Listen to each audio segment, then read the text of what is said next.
per our proprietary process called the Ops solution progression, we believe you're supposed to attack people first. That's what we've been attacking this last month. We're going to move now this month into processes. And just so you guys know, as we've been talking about like content and how we're presenting and things we're bringing as far as solutions, obviously want to be laser coaching you guys. So please continue to ask us questions. Ask us questions throughout the week as you're consuming the video.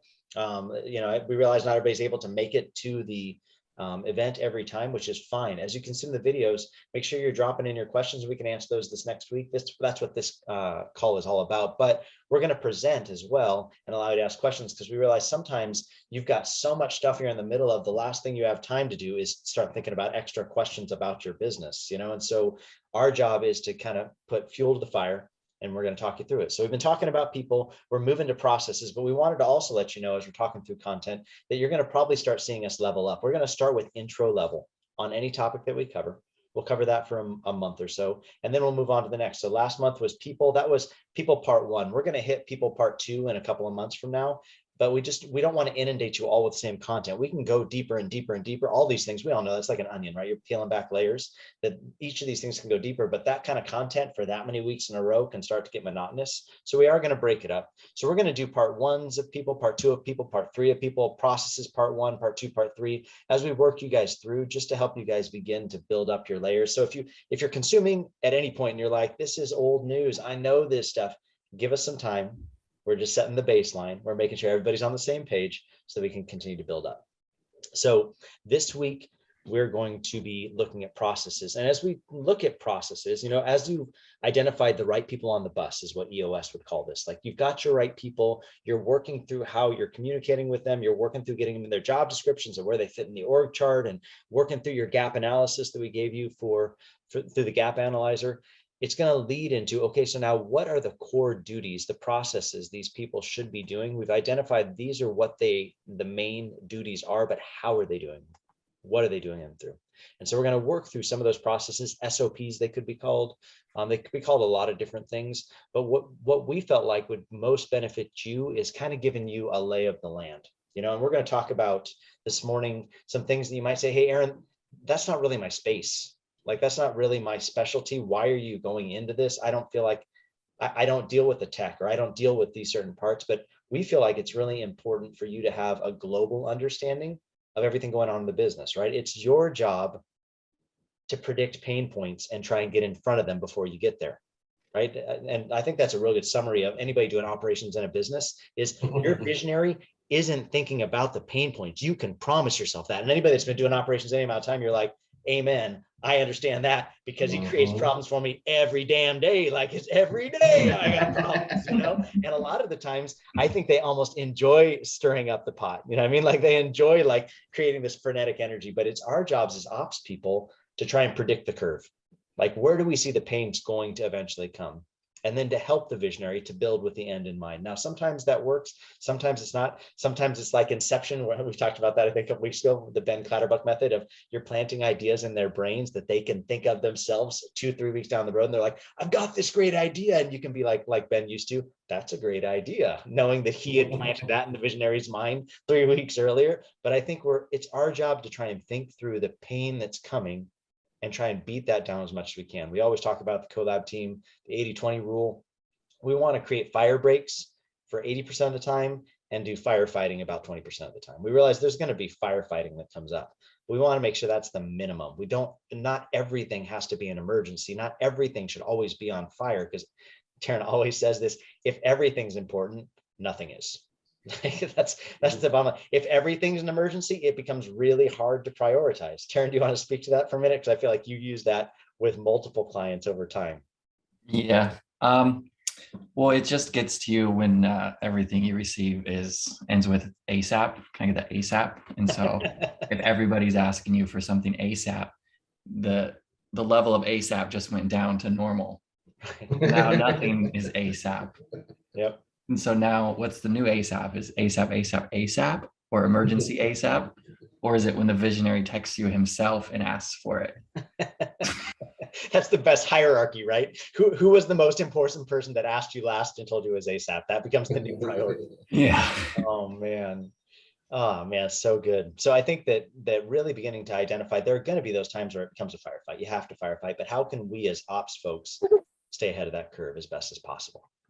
So we feel like we've identified 4 areas of a developing business that you should be working on in your business as you develop, as you're growing from solopreneur to entrepreneur, as you're growing young teams and growing them up.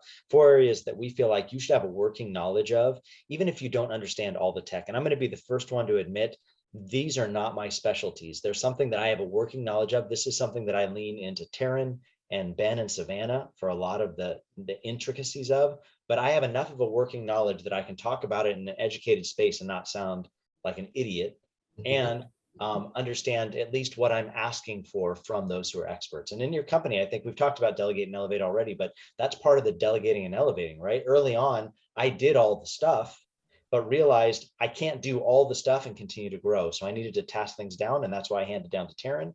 And that's why Taryn handed down to Ben and to Savannah. And that's why the team, Ben and Savannah, hand things down to people beneath them on our team.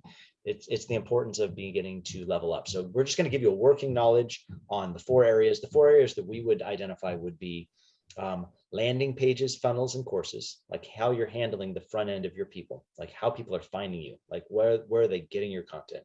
Number 2, CRM, so customer relationship management solutions, like what you're using for your managing the people that come in through your landing page.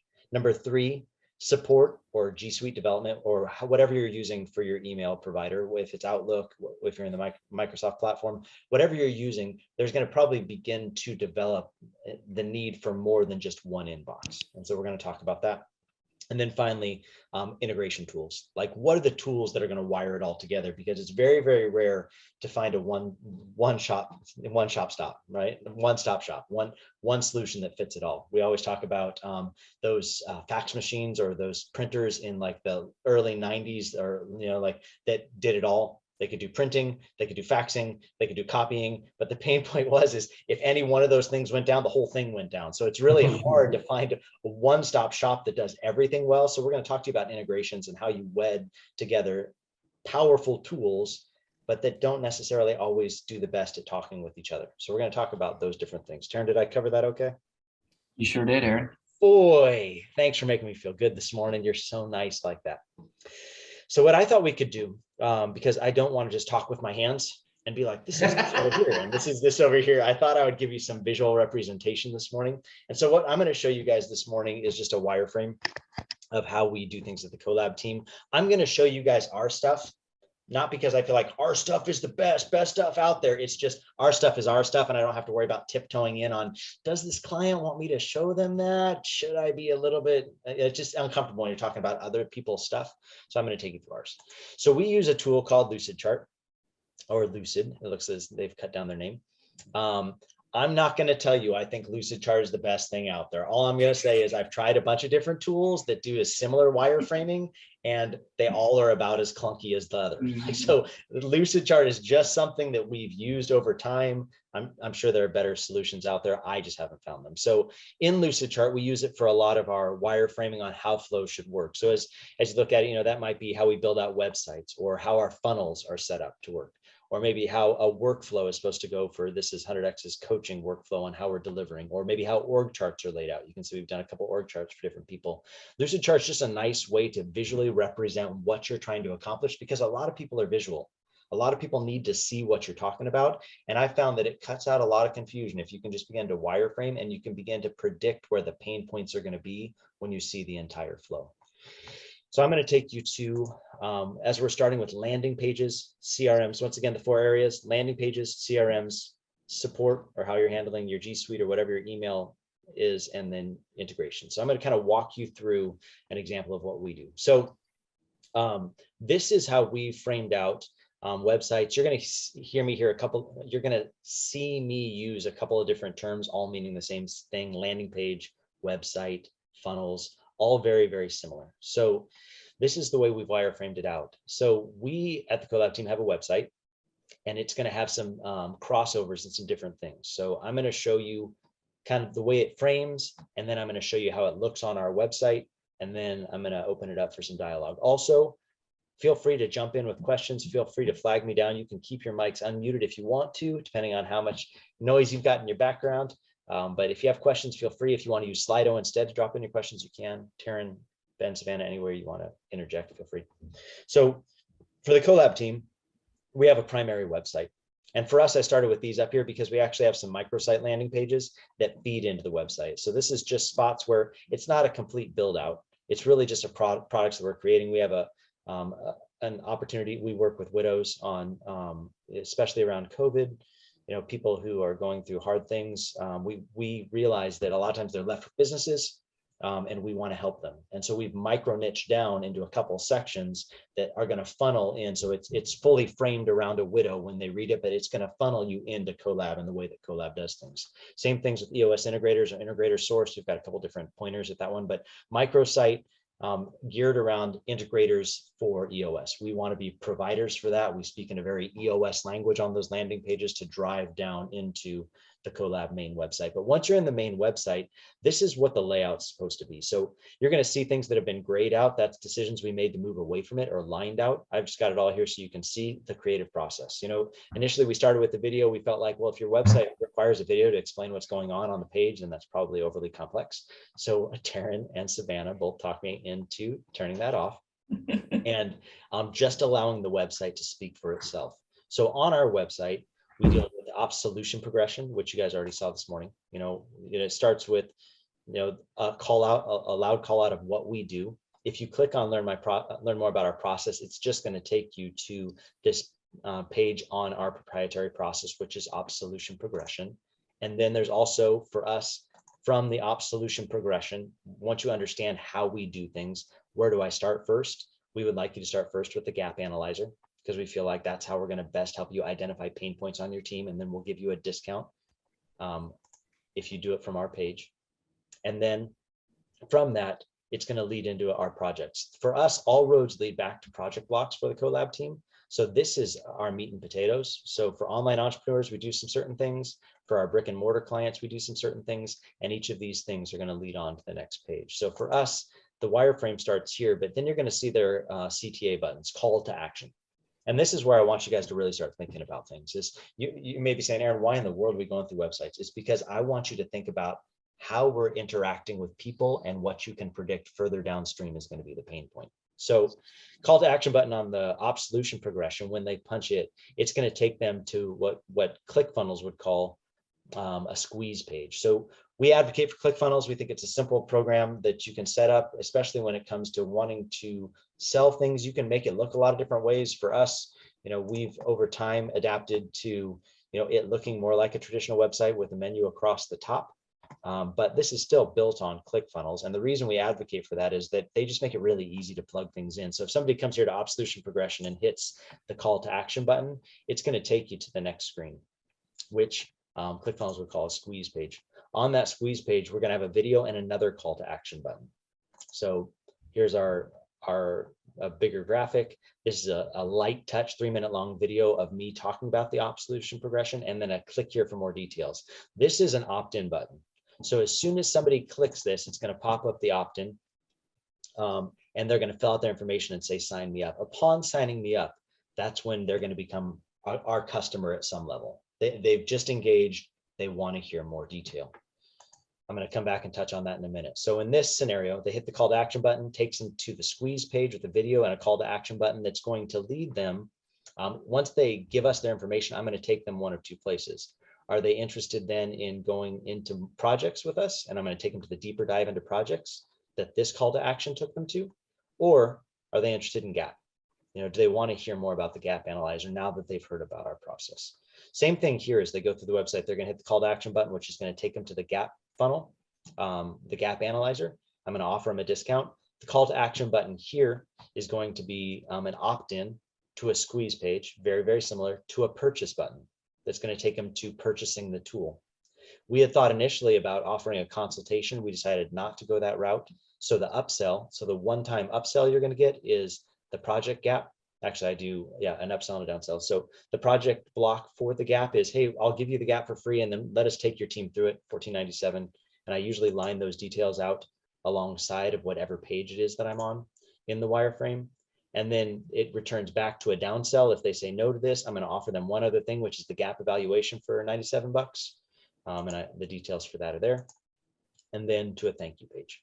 But that's how that funnel would flow. This funnel here would go on to projects, which takes them to a deeper look into a squeeze page on project blocks, and then a purchase takes them to the project block, and then that exits them at a thank you as well, which isn't represented here. So big picture, as you think through this wireframe, understanding your landing pages and where things lead, it's super important to be thinking through when they click, where's it going to go? And then not only where's it going to go if I'm active on the page, but when they click this call to action button and they see this video and then opt in here, it's also going to bring them into our CRM, right? As soon as they click into it, it's going to add them to our list with certain tags, because we want to monitor what kind of messaging we want to send to those people. Now, you guys would be surprised as we move from landing pages into CRMs, how many people at the beginning just use spreadsheets, right? Somebody purchases, they just use Stripe or PayPal to check out. That's how they're using the cart for the purchase. And then they use their collector in a spreadsheet that then they begin to try and manipulate the different columns on what has this person signed up for?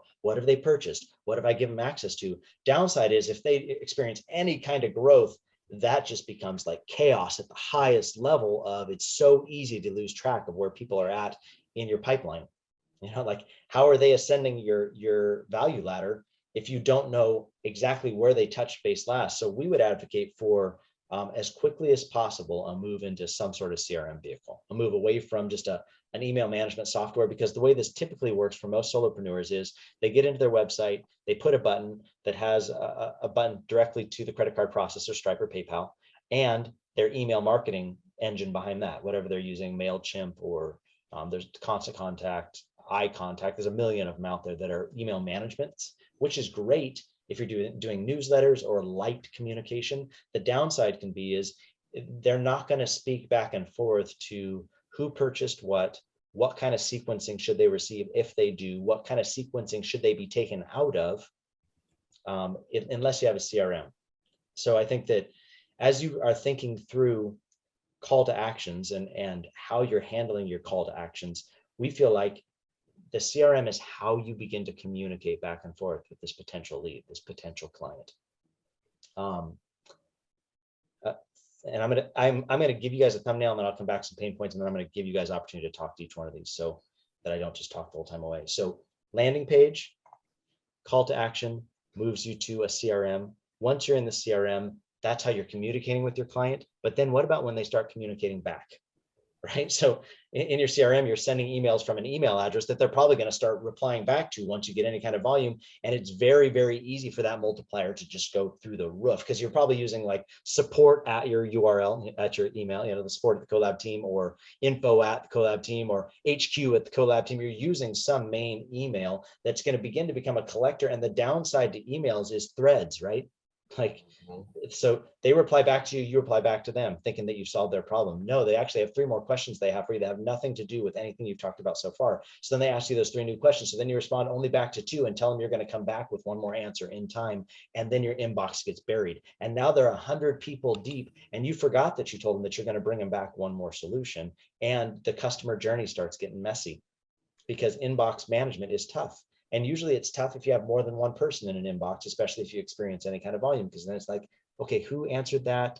And where did that answer come from? And actually that's bad information that person just gave that person in customer support. We need to fix that. How do we fix that? And so very, very quickly it leads you into, you should probably have some sort of support management. So that ticketing, something like a Zendesk. You know, we advocate for Zendesk. There are other solutions that are out there, but something that you can assign a ticket to as people ask questions and tie it off as solved, or keep it open until it is, and assigned multiple people that are working that same platform, so that people's questions become a number that's addressed or not addressed. And then you can pull metrics on how are we doing with answering our people's questions. Are people happy or are they not? Are they having to come back multiple times? And you'd start having a smart way of triaging your customers. And then finally, so landing page to CRM, how you're communicating with the customers, then how they're communicating with you. And then finally, integrations. Like, there are all kinds of integrations that you need to think about in this process. Let's say in the ops solution progression, I wanted to schedule a call. Well, you need an app that's going to provide you the ability for a schedule, and you're going to want that to tie back into your CRM. You're going to want to know who's scheduling calls so that maybe you can pull them out of other sequences that are dogging them to schedule calls. Or there are other tools where maybe your CRM and your landing page tool don't speak well with each other, and you need to zap things back and forth. Zapier or Zapier, however you want to pronounce that, is a genius multifaceted integration tool that ties a bunch of solutions together that might not have native integrations, that might not normally connect with each other. So you can create up triggers and wire them up so that the communication's happening and information all ends up coming back to your CRM, because you want your customer resource management or customer relationship management tool to have everything in it on this client. You don't want random information stored other places. You want everything to be known there so you can drill down onto one spot. So that's kind of a thumbnail of all of the 4 areas of like what we think a developing business should be thinking through, kind of a master big picture of how we're talking with clients, how we're having communication back with clients, and how it all comes together in the online offering. Let's go. Like, do you have questions on that, thoughts on that? My team, Kimberly, anybody that's just watching in the background or wanting to drop questions, you can do it that way. Let's have conversations. Then I'm going to talk about examples of pain points when you don't do that. So we'll kick up some of that stuff. So Taryn, you're nodding like you have something to say. No, I liked what you said. I think it was pretty great. Can you describe to me more of why you decided to do ClickFunnels versus a traditional website? Yeah, I mean, so for me, the thing I like about ClickFunnels is the way that you build. I think that personally, so I've used a lot of different website builders. Squarespace we've used a lot. We've used a lot GoDaddy's building engine. We've also used Wix. You know, I feel like I've used a lot of different ones. For me, the thing that I like about ClickFunnels is that it frames it up for you on the progression already. If we're already thinking in a wireframe mindset, the thing that I love about ClickFunnels is it's very point and click. It's very drop a picture here, drop a text box here, drop a button here. They've already thought through making everything super pretty, and they have a lot of native integrations with other tools out there. So I can drop in a Vimeo, or I can drop in a YouTube, or I can drop in, you know, different things that I want to. They're automatically going to put a button to the next page. That's the way that it's wired, or you can push it to a separate URL altogether. Or you can, it depends on, I just feel like there's a lot of versatility and user friendliness. Any tool is going to take some learning curve. I'm not going to make it sound like it's just the end all be all, but I will say this, and I don't know if Taryn's teeing me up for it, but I'm going to talk about it here in a minute, is ClickFunnels isn't the solution for everything, though they would advocate that they are. Like we don't personally advocate for the CRM that's tucked into ClickFunnels. We feel like it's great for frontline marketing, but it's not very great for managing your people on the back end. You know, like the affiliates, you know, ClickFunnels tries to provide an affiliate solution. Affiliates. Yeah, like we don't advocate for their affiliate solution because we feel like we've used it extensively and there's pain. Like it's not built with that in mind. It was built to be a great landing page tool. Taryn, is that what you were trying to get out of me? No, I wasn't, but that is a good segue. I think what I was going to add next is that does lead me into what I was going to add next, though, is that some CRMs will also build landing pages, and some landing pages will also have CRMs tucked inside. So it's kind of a combo of where you're at in the business level and how much you want to spend on different tools. Yeah. I know Kajabi was a good resource for one client because it's all in one: courses, landing pages, CRM. And it was a great tool, and they were very happy to get out of paying for 3 different tools. But you might be in a position where you actually want 3 different tools because you want the best version of all 3 of those instead of one medium thing that can do all 3 of those. Yeah. So most CRMs are actually landing page builders these days too. And then some of them are even starting their own course building, as we've learned in Entreport. So you can go with getting all these things in one solution. At some point, you might grow out of that too. That's good. That's good. And I do think that there are some people that just advocate for things like, I think all of us can be a creature of habit, right? Sometimes you just advocate for what you know best. You know, Brennan Burchard advocates the heck out of Kajabi, like advocates it so deep, so hard. And I'm like, bro, there's no way, unless Kajabi's built you your own unique operating system, that they're handling the kind of volume that Brennan Bouchard pushes. You know what I mean? But at the same time, he realizes that he's dealing with a certain level entrepreneur that's coming in at a certain entry level, and Kajabi is probably the best thing for them to start. And I think that Kajabi has done some really beautiful things for some of our clients, and is a good all-in-one. That's a great segue, Taryn. What are the I mean, if there's like 3 or maybe 4 like key things, like if you're researching a CRM, that you're like, okay, absolutely must do this, this, and this for me to even acknowledge, testing it out, what would you say those few things are? Taryn, do you have a good answer for that? I would say it depends on the client looking for it, what their solutions are. But one of the things I always look for is what's their capabilities when it comes to order processing. Are they processing orders themselves, or are they sending it away to something else to be processed? So is it processed inside the CRM or outside? Because then that can be the big time saver of the next step is, where are these sales reports being ran from? Is everything all inclusive in the CRM, or am I just going directly into payment gateways? And so that's the one I like to look for. Another one is, what do they natively integrate with? And then, of course, if they have Zapier integration, then I can integrate them with anything else. But what kind of native integrations do they have? And then everybody's doing courses. So what kind of course functionality or integration to popular course platforms as well? And then another one, it used to be cost, but most of them, there's so many more on the market now that all their costs are kind of leveling out. So the ones that are actually still charging you per email, you see that going away. And now most of them are just charging you on how many contacts you have. That's good.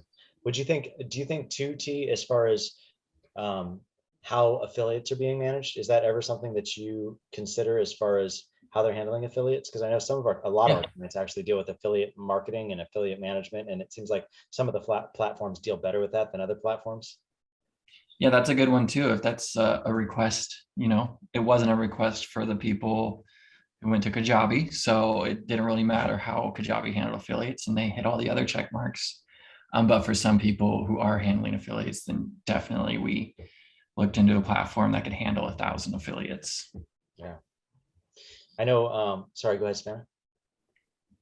Not related to affiliates, but just related to other things in CRM. I would be also looking for like how customizable their emails are when you're sending out bulk emails, as far as like splitting up between lists, if you have to pay extra for that kind of thing, and then just how in general they look, because you don't want your emails that you're sending out to people to look like Wonky, not a professional. Yeah, that's good. I think too, some of the pain that sorry, and Kimberly, I want to make sure, do you have anything you want to ask? I do, but go ahead, finish your point there.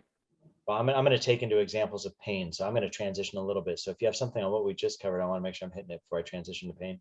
Yeah, I was going to see if I could kind of like give you guys a brief summary of what we have currently, and then get some suggestions to how we can make it better. Of course you can. I think just so you know, like Stephen is such a, like, he's like brilliant in the tech and gets so deep into the tech. So we like, absolutely, we can give you opinion, but I know that of the visionaries, some visionaries are like, I don't really want to get into the tech. This is just my thing. I just want to get up there and preach it and get people to buy it. Other people are like, dude, let's go figure out some stuff, and they really want to get deep. So anyway, go ahead. Tell me your pain point. Yeah, he is so good with that. And we're growing by leaps and bounds. So sometimes it's like what I say this week may be irrelevant next week. Sure, I get it. So right now we have like one of our pain points we're working through right now. We had our landing page for the challenge. We're doing an evergreen challenge.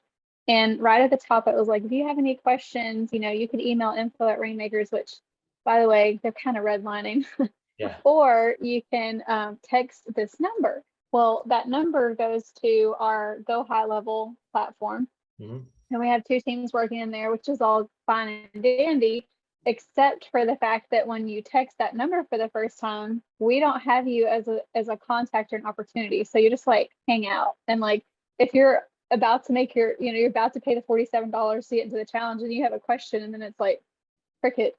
that's a problem. So the only two people that could see these leads, and that's if we go looking for them, is myself and the other team leader. So it was like a big thing. So we're trying to do a live chat option on there that can just gather their information so that whenever they do come on over to our Go High Level, we have them created as an opportunity, and then it will just automatically add them to the round robin. So they're paired with the Breakthrough Buddy. But the disconnect for me, and maybe it's just that I just haven't fully wrapped my head around like everything that's been built, is we don't have a ticketing system. We're still in the email stuff, which, like I said, that's kind of redlining right now. One of our girls just got back from mat leave, so that helps. But this is an area where Stephen and his executive assistant spend a ton of time.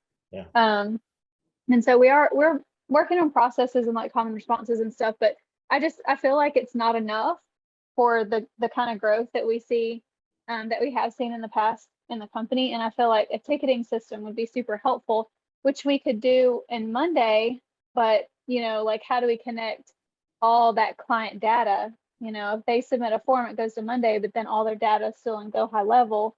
So I'm just like kind of trying to wrap my head around how can we move to a ticketing system that is effective and that maintains the integrity of the contact, like all the way through their customer journey. Yeah, I think that's good. And I'm going to defer, Taryn, and you and Savannah, I'm going to let you speak to that in a minute. I just to give another example of how I have seen volume so that you don't feel like it's just uniquely yours. When I first came to Pedro Adeos with the 100X, they just had one email and it was support@Pedro or sorry, support at 100X, or I don't even think of that. I think it was support.100X@gmail or something crazy. And they were just triaging it out of that one with all the multiple threads. And obviously Holly at the time was just getting buried under that. I mean, more and more volume. So then we did migrate them up to a ticket system. But then what we found is even in the ticketing system, Collab was contributing like 4 players. We were hiring 4 people just to keep up with all the tickets that were coming in, and it's like, do you keep growing your team to support your tickets? So then Pedro actually migrated to chat and he said, hey, we're going to move completely away from email communication when we can and push everybody hard at a chat, and then have our customer support people work chat for certain hours and be responding to people's chats, because we found that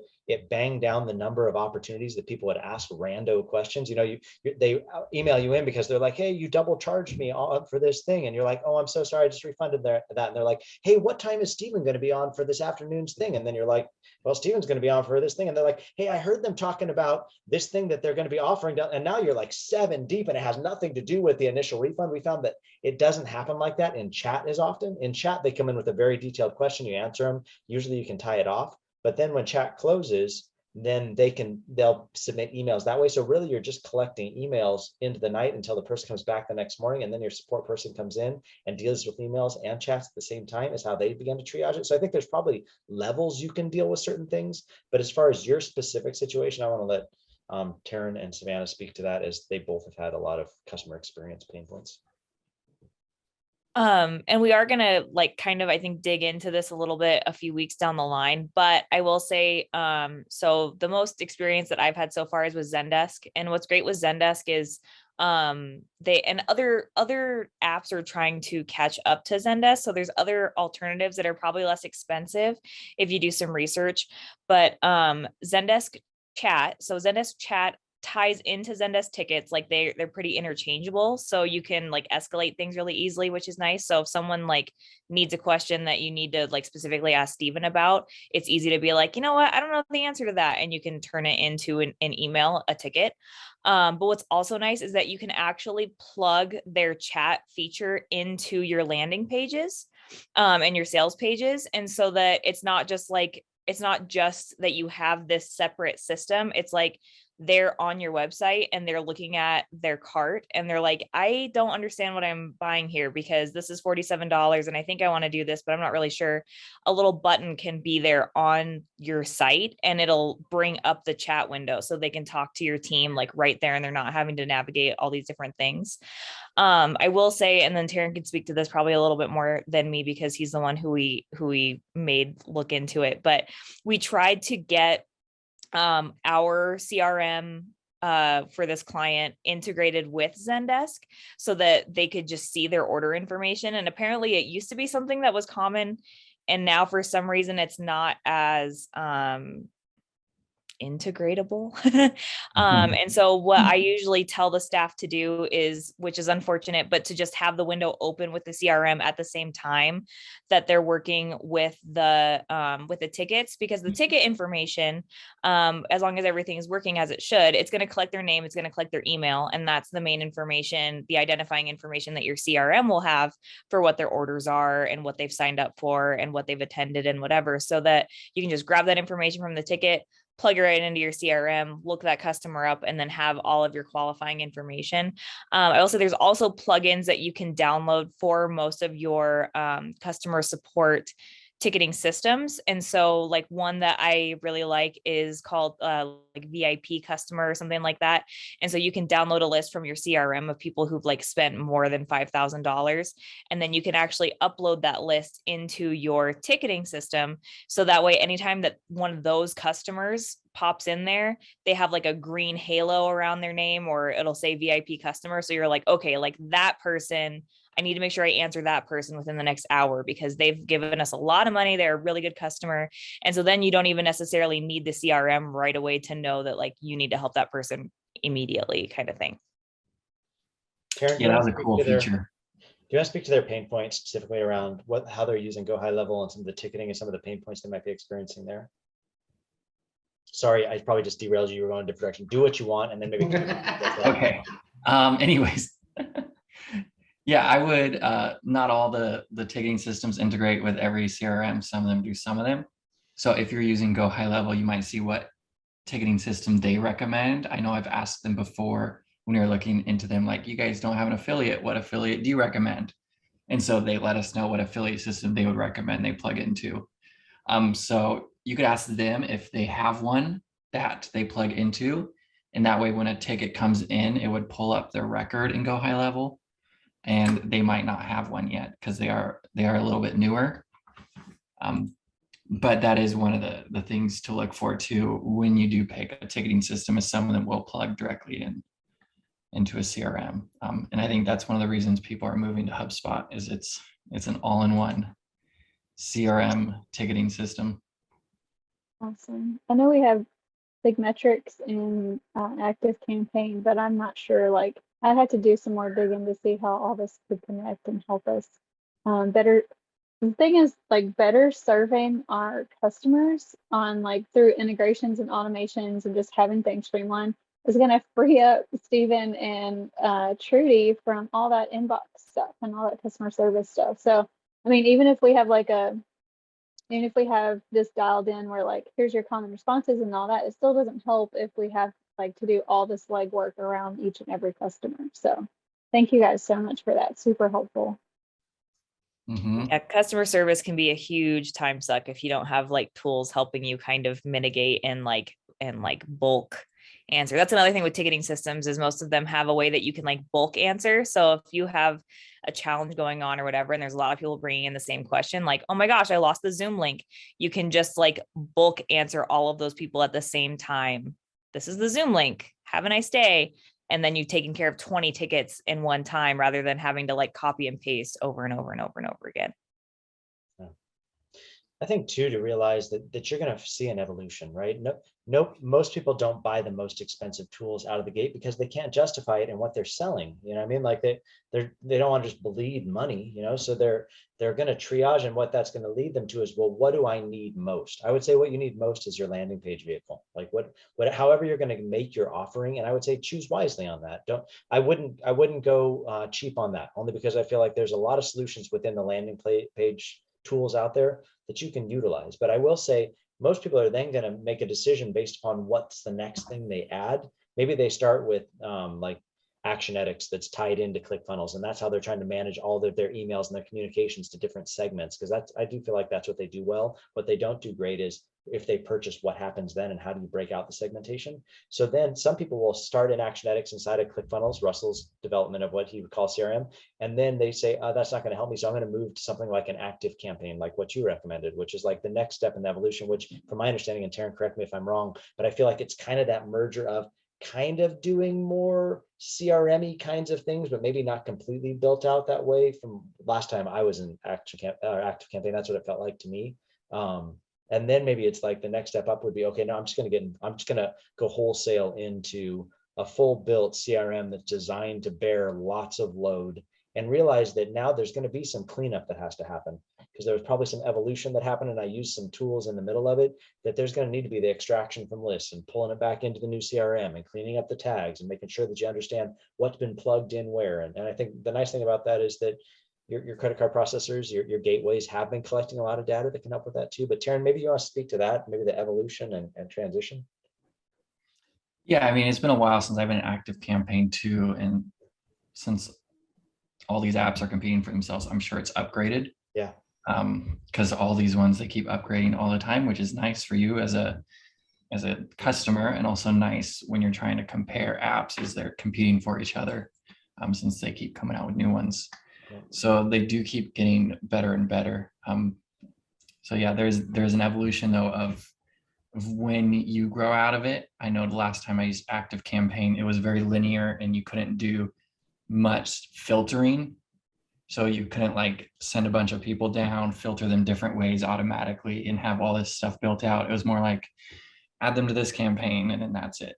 So which is great if you're at a certain level, but eventually you might get to a point where you're like, well, I want to add them to this campaign, but if they have this tag, use this language. If they have this tag, use this language. And so then you start thinking bigger picture and want to do more. And then, yeah, you might grow out of active campaign, for instance. I love that. I think we are. And it's a mess in there. So we gotta go through and clean it up anyway. Like, why not just go ahead and do it right and get a software that can bear the lead volume. Like, I just got an active campaign, like I said, yesterday. And we have like in just one of our little whatever you call it tags, we have like 105,000 people. Wow. I think we've outgrown active campaign for sure. Well, I think too, like what I was going to say, because Taryn mentioned it and it triggered something in my brain that I'd written down, and that was product naming conventions and tags. Like, that's another thing where you start realizing I need to really start clean. When you started, you were just naming things, whatever, and tagging people with whatever made most sense. But the more and more offerings you add, it's like, what iteration was that? And when did they come in? And are they in the right tag? Because what I think the nice thing about a CRM and what Taryn was saying about segmentation is that, so maybe they came in under this tag, but you want to market, realizing that's a subsection of people that you could market something else very similar, like adding them into another tag or adding them into another sequence that's further downstream automatically. Let the CRM decide when they've hit a certain place in your campaign, when to segment them into something else and begin offering them something else. Because if they haven't taken action in the last 5 emails, 10 emails that you've sent, they're probably not going to take action. So how can I offer them something very similar that might be a different offering? And then, because everything leads to you're trying to give them more traction, more stickiness in your organization, more addicted to whatever it is that you're selling. Taryn, maybe you want to speak to, because I know that was something that Stephen approached us on, hey, we might need some help with our tagging and our naming conventions because we're so deep now. And it's like, we probably need to do some cleanup. So maybe Taryn. I mean, you said it pretty well. I would just agree that, yeah, tagging, it's something you need hindsight for, really, because as you start to do more, you start to realize, oh, this is where the business is evolving. You didn't know that when you first started tagging people. Of course. Now that you're a year in and you've realized that we're going to be doing the same thing every 2 months with just slightly different names or slightly different dates, then you start thinking about how to tag better. So if without knowing the future of your leader and what their plans are, sometimes it is hard to set that up correctly on day one. I think all of this is designed for thinking with the end in mind, right? Like, all of us are here because we've got great visionaries that have sold something that have justified us as a cost as an operations person, right? So it's like you can't chip your teeth too hard on that. You know what I'm saying? Like, they've been doing awesome stuff, and how could they know where it would grow to by now? And they're probably not operationally minded. So the last thing they're thinking about is naming conventions, you know what I'm saying, or tagging sequences, or what that's going to end up downstream. That's your job to help the burn. You know what I mean? So, and now you're at this place, so there does come that spot of, how can I help create solutions that are going to save us from future pain based upon what we've learned this far? So I think wherever you're at in your operational strata like, and however you're developed you're at, we're all going to experience that same, where the visionaries got us here and is probably pretty bent on how he got us here. Like they're excited about however they did it. And that's great. You don't like, there's no offense. It's just, we're going to help them organize a little bit better. And they want that. They don't want to think about it. They want us to think about it. And how can we design in a way that's going to bring us less pain in the future? Because it's probably us that's going to have to deal with future pain too, you know, not just today, but what's coming down the stream. Ben, do you want to talk about naming convention real quick? I know you did an exercise pretty recently. Naming conventions, yes, very important. I mean, we're human too. I noticed in one of our CRMs, it's like, oh no, I can see the jungle begin to grow. It's like once you start offering more than a couple products, you start sending out more than a few emails, like those just multiply like rabbits. And especially if you have like a couple users in your CRM doing things, if user one names it this way and user two names this message the other way, you know, especially if it's in like a sequence of emails, then good luck finding those again, or figuring out if that was supposed to be in that sequence or this sequence or the other thing. So I say nip that in the bud as fast as you can, just to keep yourself sane. And the way we did it with ours was really simple. What's the brand? You know, is it Collab Team? Is it Ups Experts Club? Is it Coffee Experts Club? What's the product? You know, what is the thing that you're naming? Is it an email? Is it an order form? Is it a broadcast? You know, and then what is a sort of modifier to that? You know, what makes it unique from a different email of the same origin? And then lastly, is there a date on it? So it would be like a Collab Team email, first 30 days on December 1st. And that way, whenever anybody, if you ever have to find anything ever again, you can search by date, you can search by the product, you can search by the brand, you can search by some sort of modifier, and then get all of your stuff in one place, instead of like trying to like, all right, I can sort my 900 emails A to Z and go through each one line by line and try and find the specific thing I'm looking for. The way that it works with that is usually the visionaries like, you remember that one thing that we said? Where was that one? We got such good response out of that one thing we said. And then you're like, holy hell, like, which time? Like, and do you remember something that neighbored it? Like, or a buyer that came in out of it? And then it's like, you just burned 2 hours looking for one thing that they were trying to find because it was like a social proof used in that one email that got really good results. And it's like, oh, like that naming conventions really help with that kind of stuff. Yeah, if you start having like 10 emails, I'll all say sales email 2021. Good luck figuring out what that is. What are you say, Savannah? I was going to say, or visionary will come to you and say, hey, I have best friend that's high level person that needs to have this email program sent to them. And so, you know, it hasn't been offered for 6 months, but you need to find it and give that tag to them so that the correct sequence kicks off. So then if you don't remember what specifically it was named, if you don't have those naming conventions in place, then it's also looking for a needle in a haystack to make sure that you're sending the right thing to that person. Cause that comes up, at least I've noticed for clients quite often, where you end up having to send programs, you know, after you put it behind you. Iterations. Yeah.